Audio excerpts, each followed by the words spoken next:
Hello and welcome to ORH Hatter and a new era for Luton Town. It's the Matt Bloomfield era and we are very excited.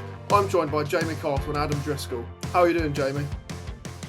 Yeah, really good. I think, as your intro suggests, I'm feeling positive. It's the first game in a long time, bar probably the derby. That I'm really looking forward to getting down the Kenny on Saturday. So, lots to discuss. What our views are on first the appointment, and then what we may look like going forwards. But looking forward to it. And I'm also joined by Adam Driscoll as always. How are you doing, Adam? Yeah, good. Thank you, mate. All good.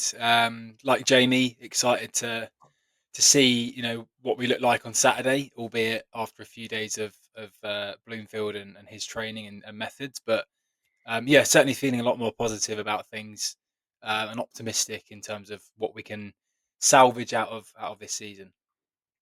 Yeah, as we mentioned there, Matt Bloomfield has arrived at the club, joining us from Wycombe Wanderers, and we'll be talking all about that and looking ahead to this week's game against Preston. But before that, don't forget to check us out on social media.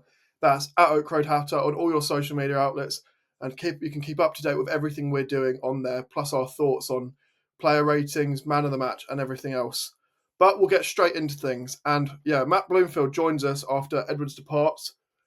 He comes in obviously following the game against Nottingham Forest at the weekend, which we'll briefly touch on because it needs to be spoken about. I went to the game and surprisingly, so did a lot of other Luton fans. It was pretty much what looked like a sellout at the game, apart from the stand above us, which was Nottingham Forest, which apparently they forgot to defrost for them, which I'm sure some Forest fans were very unhappy about. At one point in the first half, Forest fans were taking the piss out of us not being able to fill up the away end because they thought it was the extended allocation, but it turned out to be their own fans who couldn't sit there. That was quite fun. The game itself was obviously a 2-0 defeat, but no one really came away from it feeling particularly negative because it was a free hit with no permanent manager in charge at that stage, but everyone was pretty sure they knew who the manager was going to be. And the one difference I really noticed was the players looked really relaxed. That was before the game. And during the game, in possession, we were much better with the ball than we have been at times under Edwards. So I think there was just a weight lifted off their backs, Jeremy. Yeah, I mean, obviously you were there, so you can add a lot more colour to it than I can. But yeah, I just feel like maybe the players that they took the Edwards departure as a bit of a kick on the backside and just to sort of really think about their own place in the team. And yeah, I feel like from the fan perspective, even going into the game, yeah, I mean, I was very negative, but that was before the Edwards departure was confirmed. So I think going into the game, knowing that, look, you know what now, it really is a free hit because clearly the manager change has happened, and that's I think what the majority of Luton fans wanted. So that there wasn't really that to concentrate on. Clearly the new manager wasn't in time, so it was really just a chance for the players to put their own stamps on the game and try and get something if they could. But clearly Forest are a really good side as their game against Liverpool showed last night as well. So free hit. It came away probably a bit more positive than we went into it. The back four stayed, which it seems like it's going to stay for certainly in the short term. Just a lot more positivity around players playing in their natural positions and going into this Saturday with a positive appointment. I think just the fans seem to be back on side and all the mood music, both sort of across the fan base and coming out of the club, seems a lot more positive. And we saw the debut of Isaiah Jones, and he looked very positive. He was direct, he was quick, and he helped out in defence as well. So it's a very positive sign with him coming into the side. Adam, what were your thoughts on that addition, and what do you think he can add under Bloomfield? Yeah, I like the addition. I think it's he's a player that you can essentially play anywhere up that right hand side. So we'll speak later on about new manager, new formations, what that might look like. But you've really got a player there that is quick, that's direct, that can be attacking minded, but also can chip in on that defensive side, whether it's tracking back from a right forward or whether it's playing a right wing back. So yeah, I think it was a bit of a no brainer really. I see it as a kind of an almost that's the Chio Ogbene replacement for me. I think he's sort of very similar type of player.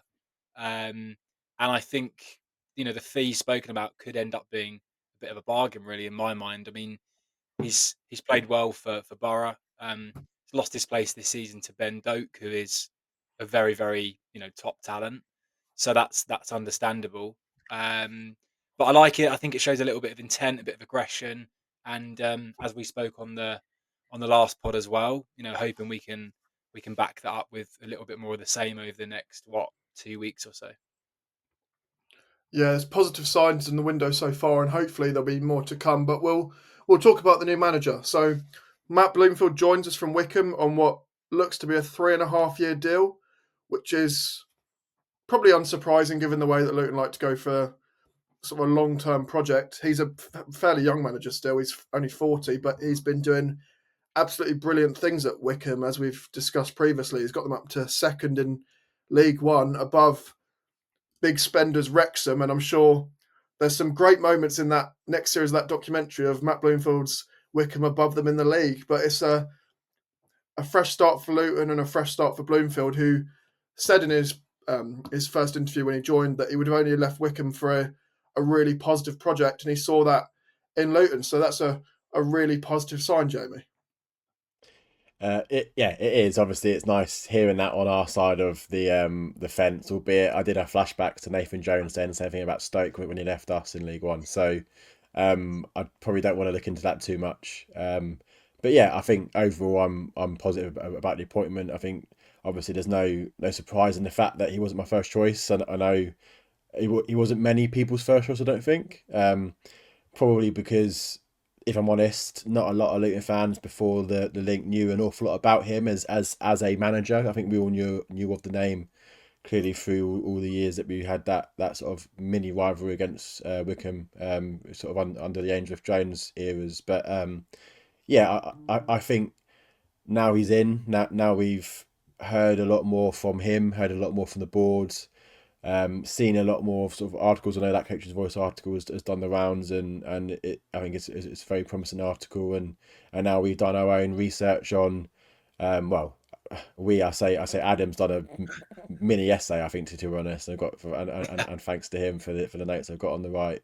But now we've done a lot more thinking about how he fits into the Luton mould. I think bar the super ambitious choices in your Steve Coopers and Gary O'Neill, he probably was next best, and that's not to say he's not the best, because if I'm being honest now with the benefit of hindsight, I mean, Steve Cooper's not even been linked with the West Brom job, for example. So does Steve Cooper himself see him above this level? So yeah, I think it's a very good appointment. I think the one thing that I get from him, and I think the biggest positive that I hear from him, is his flexibility in being able to suit a system and not necessarily a style of play. I think a philosophy is always down to a manager, and that the manager wants to play a certain way, regardless of whether it's a back 4, 5, whatever you want to do. But I think the biggest thing that we've been calling out for almost all season is the flexibility to change your setup, and I mean sort of simply your formation around the players that you have available.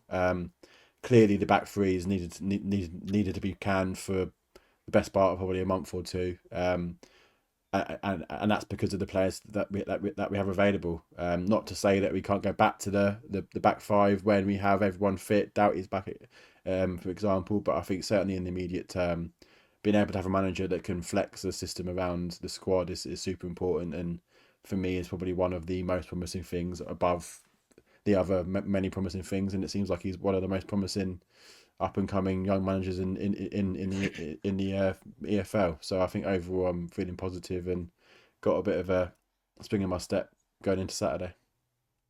And it's not just Bloomfield that's come to the club. He's brought basically the entire backroom staff from Wickham, which I'm sure their supporters will be really, really pleased about. He's spoke about the importance of analytics to the way he likes to set up. And there's actually been changes in that department at the club as well. 2 analysts left, and he's actually brought in his own analysts. Even more interestingly, I thought he's brought in a goalkeeper coach, but says he can work as a finishing coach, which I'm sure you're very pleased to hear, Adam. Yeah, obviously, always delighted for that. But equally, we need the defensive mind as well. So, but I'm not surprised. I think you can't bring in a young upcoming manager who's currently doing well and not bring the support staff that he leans on. So, when we saw the announcement of Richie Carl and Paul Trollope leaving, it's not really a surprise. I don't know whether the compensation that we paid was for that combination of Bloomfield and staff or not, but if you've got enough confidence and trust in Bloomfield to be the right man, you have to bring his support staff with him. So yeah, it's a fresh group, fresh ideas, and as we said at the beginning, I think it's going to be the priority really is safety, right? Isn't it? We have to get enough points to pull ourselves out of this relegation battle, but it's certainly exciting to see what we can achieve for the remainder of this season and then beyond as well. Yeah, and you say the priority is safety, and he's actually led a team to safety before. It was in charge of Colchester and pulled them out of the relegation zone and led them to a pretty solid season in what was a 5-month spell at the club, Jamie. Yeah, I obviously don't know an awful lot about that time in particular, but I do recall them being in pretty dire straits at the time, and I think we're one of the favourites to go down. Actually, I don't know whether that was financial or ownership or squad or whatever. I don't know too much, but I do recall that season in particular where they were really struggling. I'm pretty sure McGeehan was there at the time as well, and I think they had Arthur Reed as well. I think that was why I sort of took note of them in particular, but. Yeah, clearly, right. It's different levels. It's League Two and compared to Championship, but I think lots of talk about him maybe not adapting A to the Championship and B not being able to get off to a quick start. Which look, make no bones about it, we need a quick start, not because we're in a battle to stay up, but just because of the fixture list, right? Like if our fixture list was turned on its head and we had Sunderland away, Sheffield United at home, Leeds away, or whatever in the first three, you think, well, that those three games anyway are probably, regardless of who you've got in charge, going to be tough anyway. But the fact that then the next few fixtures are winnable and are very much in our favour just adds even more reason why we need to really make a fast start. So I get those voices of concern in terms of whether he's able to make a fast start, but he's shown that he can really get into a club, sort of in the crux of the club. I mean, okay, he didn't join at the start of the season; he joined sort of September, so he's been able to get in without a pre-season and really turn some fortunes around and keep them up, which is super important. Wickham was a bit different. I mean, I think the Wickham fans for the best part of a year probably were not overly pleased with how he was doing, but I think that they were fairly comfortable, weren't at threat of going down to League Two, and probably weren't really going to go up. So he really had the chance to almost double down on his sort of beliefs and start a play and really use 2 or 3 transfer windows to convert a team from what I mean. We all know how direct Wickham were, and everyone can have their thoughts about how they previously played, but they did it really well and it was really effective. And I think credit to Ainsworth and the job that he did there. Now Bloomfield's transitioned him into one of the highest scoring team in the EFL, one of the most attractive teams to watch in the EFL, and that takes a lot of work. And okay, it was only over a sort of a 3 year period, but I think you have to give credit to that job. Now, if you apply that to our team, I think, in a way, my perspective, I think, yes, there's always a middle ground where, look, our players aren't obviously Premier League quality, but they're also not bad. I think we've been duped a little bit into thinking that our squad is worse than it actually is, and there is still a lot of talent in our squad, and a lot of talent that probably is more conducive to playing the style of play that Bloomfield wanted, compared to that Wickham squad as it sat when he came in. So I think I believe that our start under Bloomfield won't be as slow as it was when he was at Wickham. But yeah, it's going to be really intriguing to watch. I think obviously he'll need the summer to bring in 4, 5, 6 players that fits his mould, and clearly he's got 2 weeks to bring in a couple as well. So I think that leads into sort of why I'm so positive. I think I'm really intrigued to follow what he does, and clearly he will transition us a little bit into a style of play, but just seeing how he gets his hand around this group of players in the short term and hopefully keeps us up. Yeah, Adam, I just wanted to look a bit more at the attacking output that Jamie mentioned there, because as we've discussed there, he had Wickham as the best attacking team in the EFL. They actually scored 50 goals in their first 25 league games, obviously averaging 2 goals a game. When you compare that to what we've done this season, it's nowhere near. We've played 26 league games and actually only scored 27 goals. So just how much of a difference could that make to not just what's happening on the pitch, but the atmosphere in the stands as well? Yeah, definitely. I mean, I think it's no secret, and it's clear to see for us that the football has become or had become very stale. Like, we're lacking intensity, we're lacking ideas, clearly lacking confidence. And you've got a guy here who has a philosophy of not wanting to have possession for possession's sake, wanting to be fast and convincing. And then you look at some of those stats, right? This season, 11th for possession, so halfway, but first in the opposition for touches in the opposition box, second for big chances, and number one for average goals per game.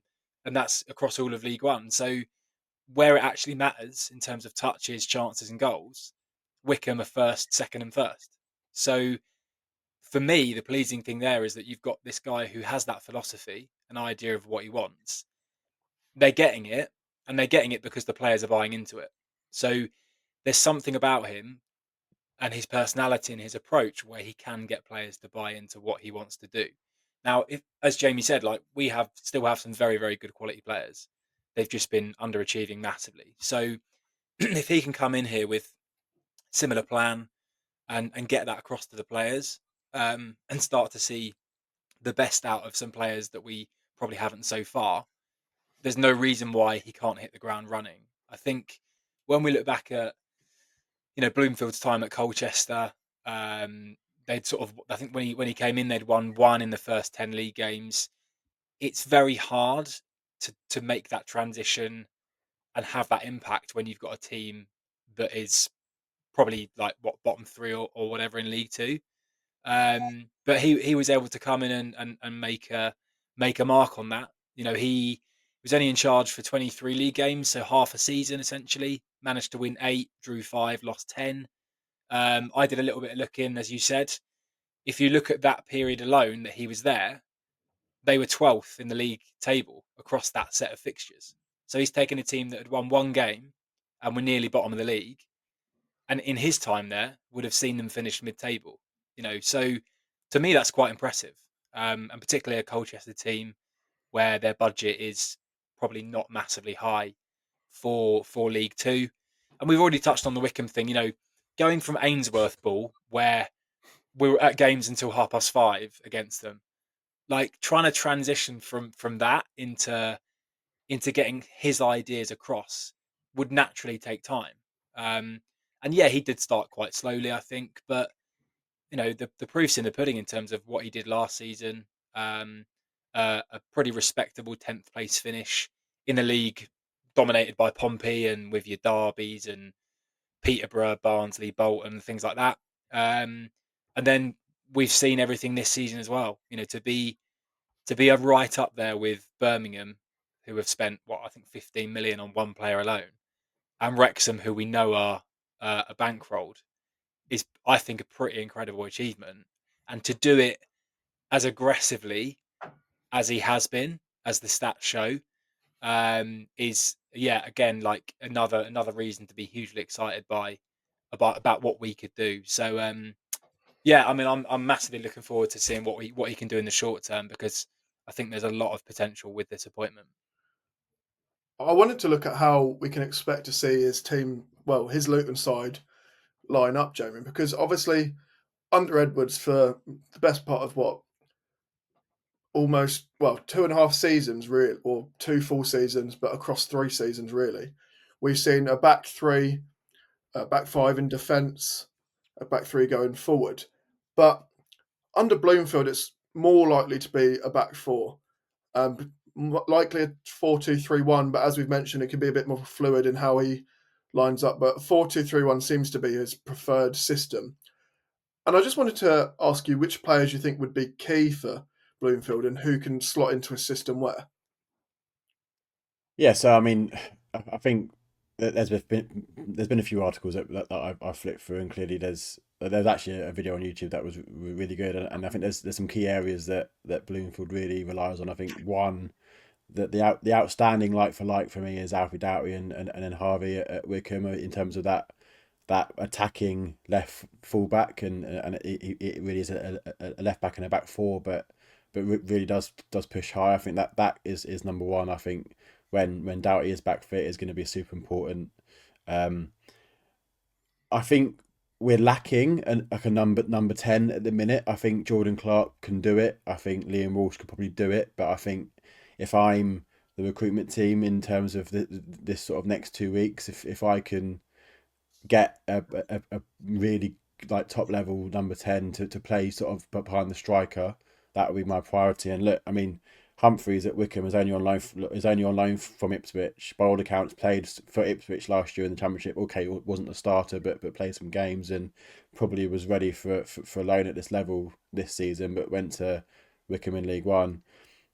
Obviously, I don't know the terms of the agreement with Wickham, but if we can manage to poach him and bring him across, I think that would be something that would be really interesting. The front three I think is interesting. I think Adebayo is more of a Bloomfield centre forward than Colton Morris. I think because he likes the pace and the power. I think Morris clearly is a very good centre forward, and I think definitely had a place in the team in the short term. But I think like James Collins when he left, probably is getting now towards the sort of the back end of his time at Luton. So I think Adebayo for me starts at the weekend. I think if you're looking at Richard Coney and what he's doing at Wickham, he's the most like for like player.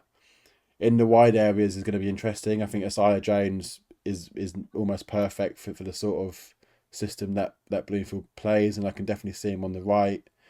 I really think Jacob Brown can come into his own. I think he's not the fastest guy on the block, but I think he is really powerful.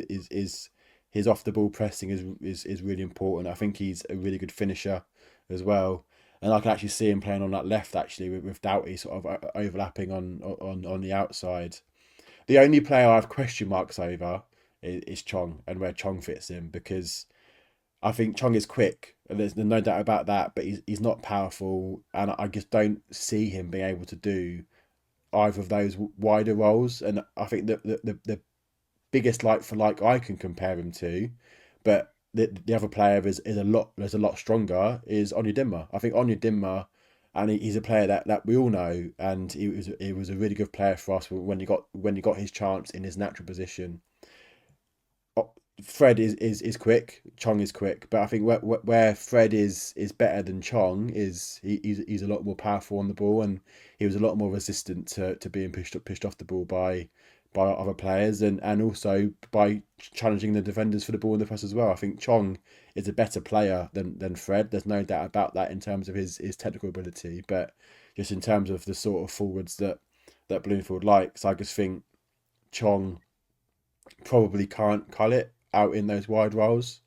Now the question is, does he then come inside and play in at number 10? And that would be really interesting whether he sees Chong as a potential number 10. But I guess it just depends on how much reliance Bloomfield plays on the sort of off the ball, I guess, role of that number 10.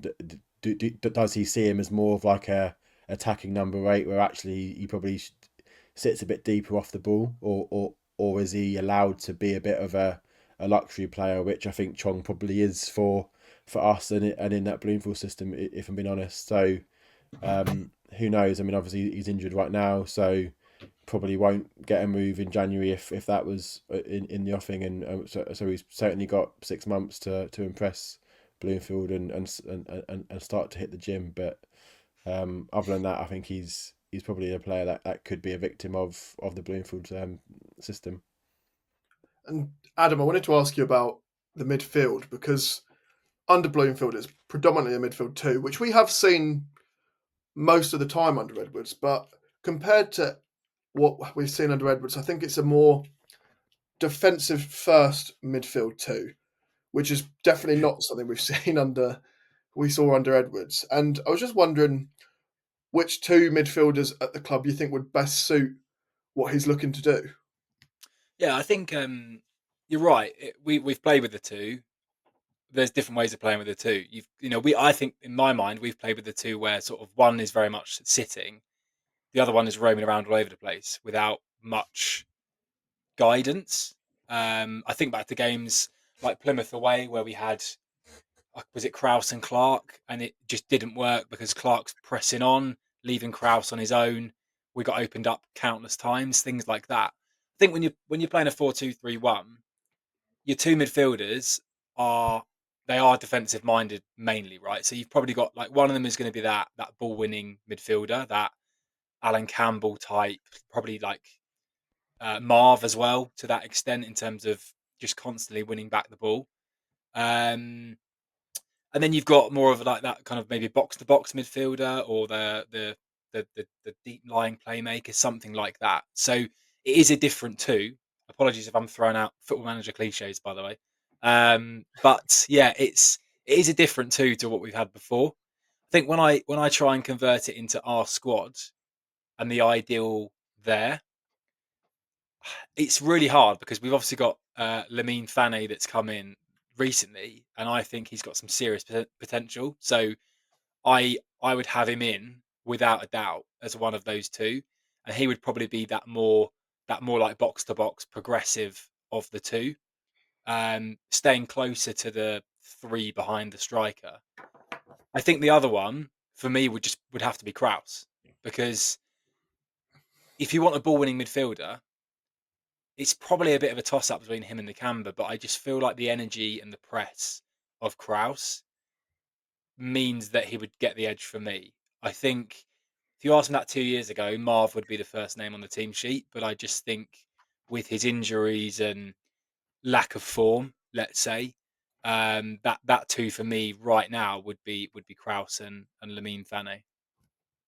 Yeah, we have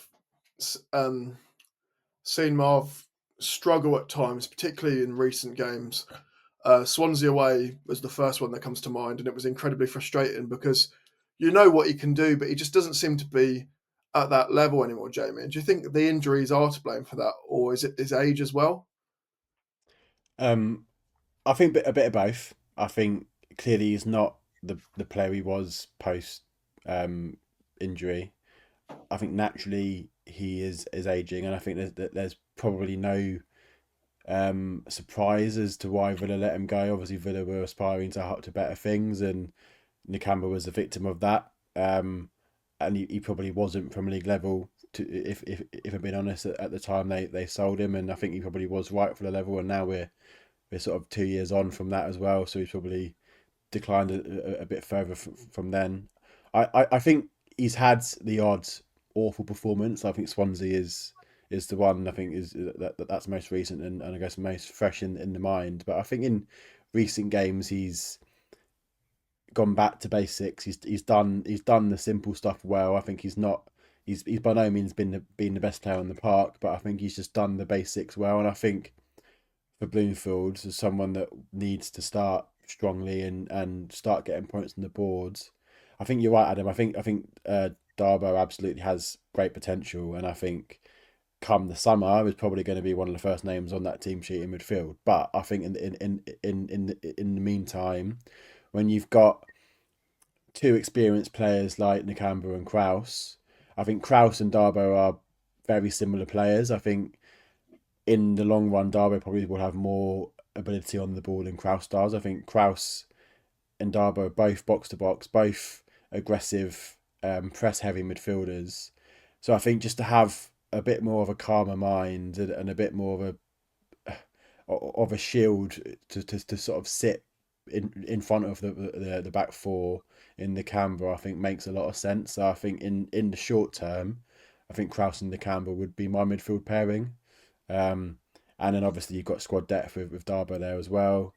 And now you're starting to think, well, we've got quite a lot of quality in that midfield. So again, that would be interesting to see what movements we make with that in January, because if you've got Kraus and then Darboe and then Pelly, and then you probably would class Clark and Walsh as more than number 10, so then you've got Nakamba sitting there. I probably would still sign a more defensively minded midfielder sort of to replace Nakamba in the long term if we can. I think it's not a priority in January, I think, because we do have numbers there. And it's one that we can maybe look at in the summer. But I think, as I said, I think in the short term, Nakamba and Kraus are the two. Darboe to come in to be sort of that more squad depth rotation option. And I think it starts to look like a decent team again. And we're going to go to a break shortly, but one last thing I wanted to ask you about before we do that is Zach Nelson and how he might fit into that side, because recently he's really come into his own and become quite a key player for Luton, particularly the last 3 games where he's stood out, QPR and Norwich in particular. I was just wondering how you think he might fit into the system, Jamie, because you spoke about Humphreys for Wickham. Do you see Nelson in a similar role?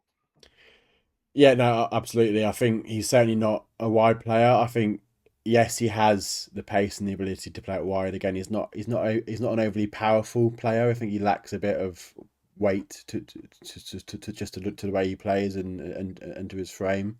But I can definitely see him playing in that number 10. It's the role that he's done throughout his youth career, pretty much, bar the odd stints out wide, but pretty much in that number 10 role. And yeah, again, really exciting. If Bloomfield trusts Nelson to be that option as the number 10, then we don't need one in January. I think the only reason why I said maybe bringing in the Humphreys is because I think in the short term, with the lack of wide options, maybe he just puts Nelson out on that wide left just for the short term. But in the long term, absolutely, I think Nelson is someone that I have a lot of belief in. And if Bloomfield sees fit and starts him from the off on Saturday in that number 10, then I think that'd be a really bold, but I think a really sensible and positive move. And it is a decision that would make him pretty popular straight away with the Luton fans, Adam, because Nelson obviously is a homegrown player and he's already become pretty popular. Yeah, definitely. I think I still kind of, like Jamie says, I struggle to just really pinpoint that position for him, but I think that middle of the 3 could be quite ideal because you haven't really got you haven't got a load of defensive responsibilities because you've got the back 4, you've got those 2 defensive minded midfielders behind you. So you've almost got, it's a little bit of a free roll there, isn't it? Like you're not legging it up and down the touchline. I do agree that I'm not sure he has the like the turn of pace or the physicality for the wider position right now. That could be something that he evolves into. But right now, I think that kind of free running, free roll in the hole could be ideal for him. So yeah, it's going to be a really interesting call as to whether he does get the game time. There's a lot of players that we don't really speak about at the moment that I think could also benefit from the system, like people like Victor Moses. Not playing right wing back. If he plays on the right hand side of that 3 as an attacking forward, I mean that's where I think we signed him for. But then we changed our system pretty much straight away to a like 3-5-2. So again, someone like him with his experience and his pace and his power, I think back to that Plymouth game again. He got our goal, didn't he? Off that right hand side attacking position. So someone like him could come back into the mix. And it could still mean someone like Nelson ends up out on loan, but it would be good to see him, remain in and around the squad as well. We're going to go to a quick break now, but we'd love to know your thoughts if you're listening to this on the Bloomfield appointment and how you think we could line up in his system. So let us know by getting in touch in the comments or drop us a message on social media. That's at Oak Road Hatter on all your social media outputs. Before we go to a break, don't forget to check out our merch on oakroadhatter.com.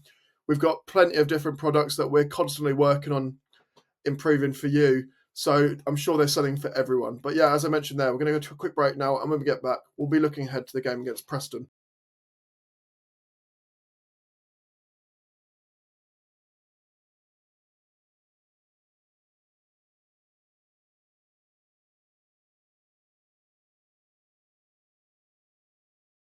Welcome back to Oak Road Hatter, where I'm still joined by Jamie Castle and Adam Driscoll.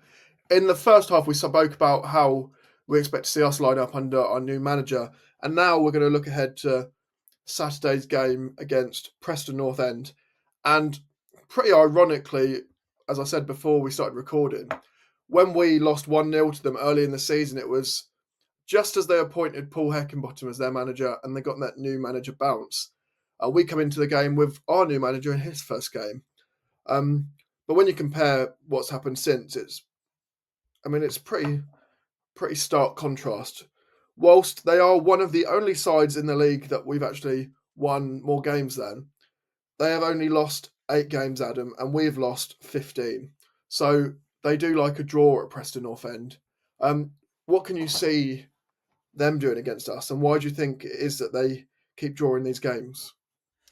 I mean, they're just a really, really weird team, aren't they? Like, I don't know. I don't even know if Preston fans would get particularly excited about what they're trying to do. I mean, first thing I will say is I quite rate Heckenbottom. So I know the 1-0 his first game against us. Like it ended. I think they hadn't won in 7. They hadn't scored in 7 going back into the season before. And lo and behold, Luton rock up and they win 1-0. So that's just typical Luton. But I do quite rate Heckenbottom, and I think he's obviously done all right with them. He's had all of the season bar 2 games, and they're pretty much mid-table. So I just find it hard to understand what their goals are. Um, I mean, in recent seasons they've been flirting more with relegation, but then when I think back to sort of a decade ago, they were always one of the teams that was in and around the playoffs. They were always sort of, I think, a couple of seasons in a row they were in it, and if they weren't, they were certainly just outside it. So yeah, it's a funny old time. I think they're a club that have probably suffered from finances and problems there. Um, so I don't really know what to expect from the game. Um, I can't really say more than that. I don't know if that's particularly insightful for anybody listening. I find them as a very odd club in the league, really. Yeah, they come into the game in fairly good form. Lost 1 in their last 5, and their most recent result was in the FA Cup where they beat Nathan Jones Charlton Athletic 2-1 with 2 goals from Milutin Osmarhic, who has been in the headlines this season. Probably not for the right reasons, Jamie. Yeah, he was. I'm not sure who it was against, but he got a bit hungry, didn't he? Which was quite interesting. Yeah, I mean, he's one of a few interesting, if I can say that, attacking options. I think a bit like Adam. I laughed when he said that they're just a really weird team because that was exactly my plan opening it. Had you come to me, so yeah, they're just a club that I know that they're just going through a bit of a stagnant cycle at the minute. As you said, like if I was living in Preston North End, would I really want to get out of bed and get myself to deep down to watch them right now? I don't really know. Again, I agree with Adam. I back Heckingbottom. I think like in the long term, he's a good choice. What I would say is that they've got a decent midfield. I think Ben Whiteman was someone that I think we probably should have signed a few years back. McCann as well is a good player. Kessler Hayden is a player that I think would have suited Edwards's back 5 system, but probably not Bloomfield's system anymore. Woodman in goal we were linked with previously. Other than that, they seem to like the sort of Scandinavian market now. They've got a few Danish players and other Scandi players, but yeah, it's just a really weird team, aren't they? As Adam has said, and they're probably in the league one of the hardest teams for me to actually analyze and pick out threats, pick out weaknesses. I think they're defensively fairly sound, so I think I'm not expecting the most exciting game this weekend. Clearly, we're probably going to prioritise results at the minute over performances. It'd be nice to see a bit of a development of performance, albeit it's only been a few days with Bloomfield in role. But at this point, if we can show a strong performance and come away 1-0 winners, which again would be ironic given the reverse, as you said earlier, Finn. yeah, I think that would be a good outcome on Saturday. Yeah, you mentioned the Scandinavian players they've got. Their top scorer is Emil Rees Jakobsen, who I think on his day is a very effective striker who can do a job, particularly for someone like Paul Heckenbottom, who wants that physical presence up front. And if he was playing against maybe a different side who don't have the size that we have in defence with McGuinness and Holmes and sometimes Anderson, probably not in this back four system, it's difficult to predict that back four for us, more so in the centre. I think McGuinness is the only one really who you can see starting for certain. But Jakobsen would probably do better against a more ball-playing side because of his physical presence. But someone like Sam Greenwood maybe would be more of a threat just behind the strikers. Yeah, I think so. I think Greenwood's someone that I highlighted in the pod for the first leg, if you like. Just in terms of like picking up that ball and being quite quick and quite nippy. So it's going to be really interesting to see what our system looks like, because my fear would have been if you had the two in midfield of old, where you've got basically one sitting and one running around all over the shop. You know, it's hard to pick up someone like that, like Greenwood. But if you've got those two really defensive-minded midfielders, I feel a lot more at ease that you keep someone like that out of the game, and then you let McGuinness deal with Osmar Hitch or like whoever it might be up front. I mean, I don't know. I'm not too. I mean, it's going to depend on formation, isn't it? But McGuinness, with our centre halves and the availability and fitness, like McGuinness is going to be there, isn't he? We don't really know like the availability of Burke or Bell. I think Bell's fit. We know Mengi's not. So yeah, I mean, I hope you're not going to ask us to guess the team, because I haven't got a Scooby at the moment. Yeah, we sort of tried to cover where players could line up in the first half of the pod, so we won't look at that anymore because I think we'll be here forever. What's quite interesting is they are one of few teams in the division that still lines up with a back three/back five, which we probably will have abandoned by the time it comes to Saturday. We've not seen it in the last couple of games, and it doesn't look like something that we'll see that often. So do you think that means we could potentially take advantage in the wide areas, Jamie? Yeah, especially with some of the pace that we're starting to get now with Jones. I think it'd be really interesting to see him on his first game at Luton. So yeah, absolutely. I think they do have some pace out in those wing back areas, but I don't think they're overly powerful at the back. I think they've got some interesting centre backs that I think clearly are good for the level. I think Watmer was someone that I would have liked from his Pompey days. But yeah, I as you say, I think we definitely will go to a 4-2-3-1. I think it's probably easier to predict the team than others. So I'll give it a go. I think in goal, obviously Kaminsky, back four. I actually think he'll do Bell left back to start with, and I think he'll go with the more attacking Hashi on the right, just because we don't have Doughty. So I think we'll probably play our most attacking fullback, which is Hashioka, and he'll almost sort of flip it the other way and have that sort of more attacking fullback on the right, and have Bell as the more defensive option on the left. So I think it'll be Bell and Hashi as the fullbacks. McGuinness and Holmes, I think just naturally they're starting to have a partnership. I would like to see McGuinness on the left and Holmes on the right this time though. Then yeah, Nakamba and Kraus as the midfield two. I think he'll do Jones on the right. I think he'll do Brown on the left. I think the number 10 is the most difficult one to sort of work out. I think he'll go Jordan Clark, just because again experience.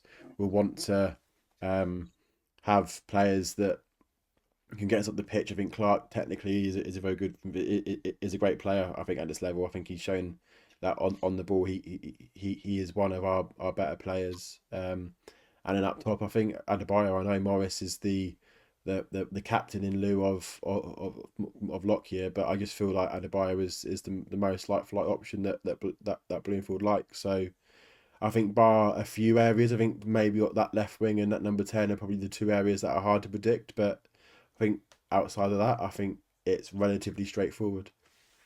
I see. Jamie says that, but then I look at my 11 that I put before the game, and I've got quite a different team. So this is why we just bounce off each other, I guess. But I just wanted to ask you guys on the centre forward, if it is going to be a one. I mean, I guess with one striker and then the three, you're looking for a player that can play back to goal, that can bring those three into play. Do you think Adebayo is more suited to that than Morris?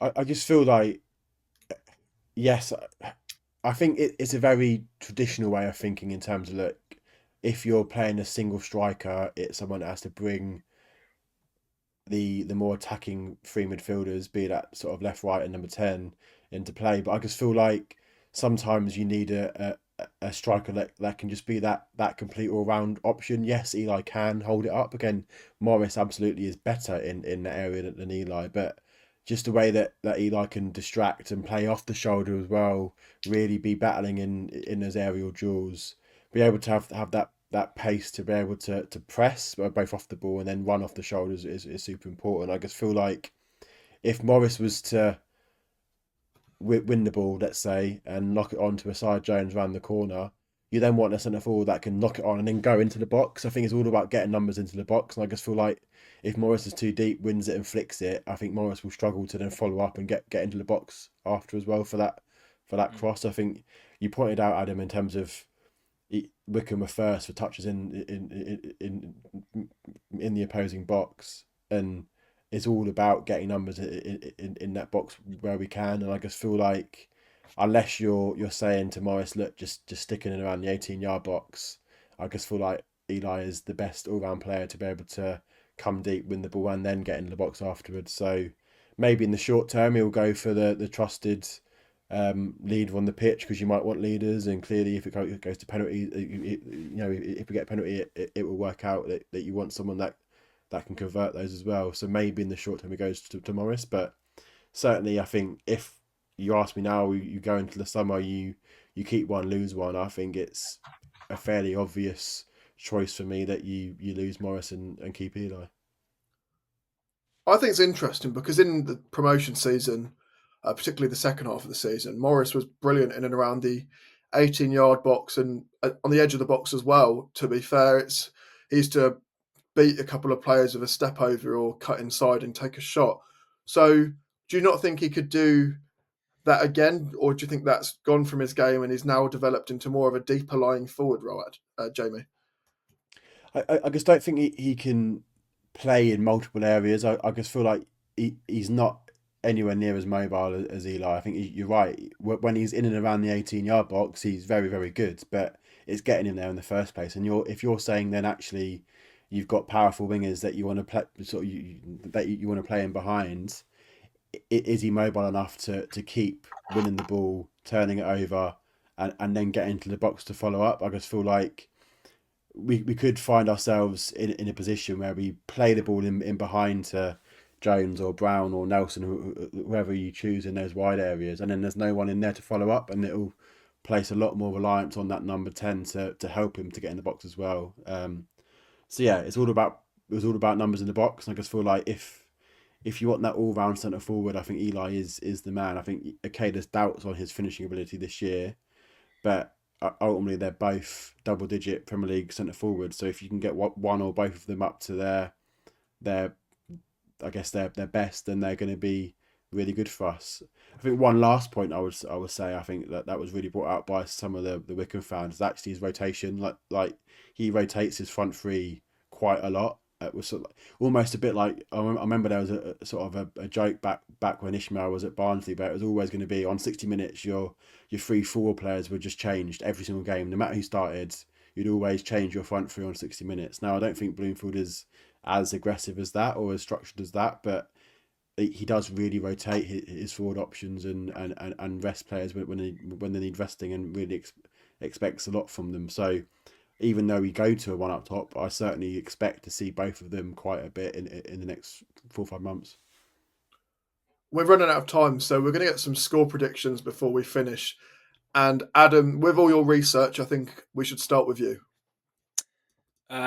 Yeah. Okay. So I think there's obviously, as you said, a lot of similarities between when we went up there and the new manager and the outcome that day. So in my mind, I straight away had the same scoreline, but just for us. So I think Jamie might have touched on it already, and I think you're probably going to say the same thing. But I am going to go for an improved, not a perfect, but an improved performance, and I'm going to go for a 1-0 win with clear improvements in defensive structure. Jamie, how about you? Yeah, I touched on it earlier. I'm going to go 1-0, and I think we'll start to see some of that attacking fullback play, and I'm going to go Hashioka to score. That would be his first goal for the club as well, would it not? And I'm sure he's probably a player that fans would love to see score, maybe more than most other players, just because you can just imagine how happy he would be. So I would love to see Hashioka score. We might not even see him start, but if he does score, that would be brilliant. I've actually gone slightly more confident, and I've gone for a 2-0 Luton win. It's ambitious. We've not seen us score loads of goals recently, but we know we can score goals. It's just whether we hit form. And I just think he'll bring sort of a bit of freedom to the way we're playing. And I think we've been needing that, and we might see us look good going forward. So I've gone 2-0 Luton. We'd love to know your thoughts if you're listening to this. So let us know your score prediction in the comments or on social media. And as with anything else we discussed, we want to know your thoughts on what we've said. But from myself, from Jamie, and from Adam, thank you very much for listening. And hopefully we come away with a new manager bounce under Matt Bloomfield.